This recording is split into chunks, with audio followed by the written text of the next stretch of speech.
More troubles ahead for President Zelensky as Ukrainians continue to protest around the Independence Square area after the head of army was sacked. Now, a lot of people have come out to say, now this is just the Kremlin fueling these protests, making things more divided. And some people are saying, no, this is actually a chunk of the society and population in Ukraine who are not happy about the direction of this conflict coming from Zelensky's office. Now, in case you missed it, Zelensky is now named the new chief for the army after removing the previous one. We now have Siski, who's now been appointed after the president clashed with his general over the direction of the war and the mass mobilization. We do have some video actually from the protest, but before we show you that, let's go to the announcement that came from Zelensky himself.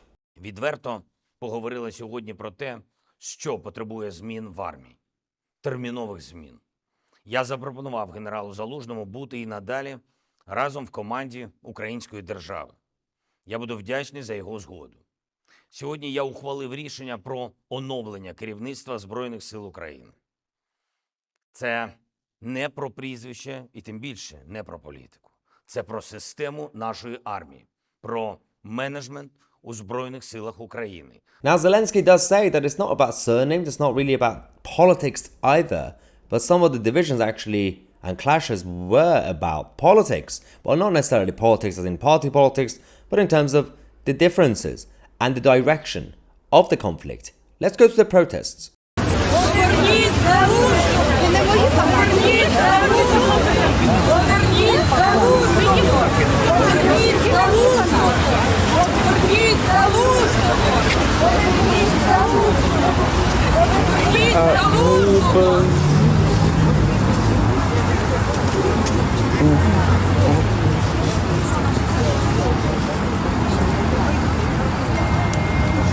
Now, speaking to our sources in Ukraine itself, obviously they did confirm that the protests are still relatively smaller group, but it's just starting.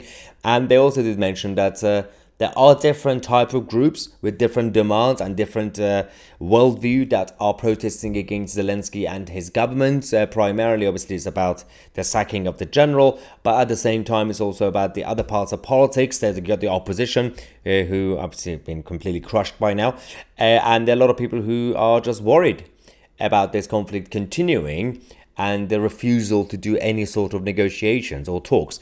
So obviously it's a difficult job in that situation, as you know, wherever you are as president. So you have to focus on the mission, but you also have to try and listen to everybody in the country. It's very, very difficult at this time for the Ukrainian leadership to keep everyone happy, but also do the right thing and try not to make things even worse than it is.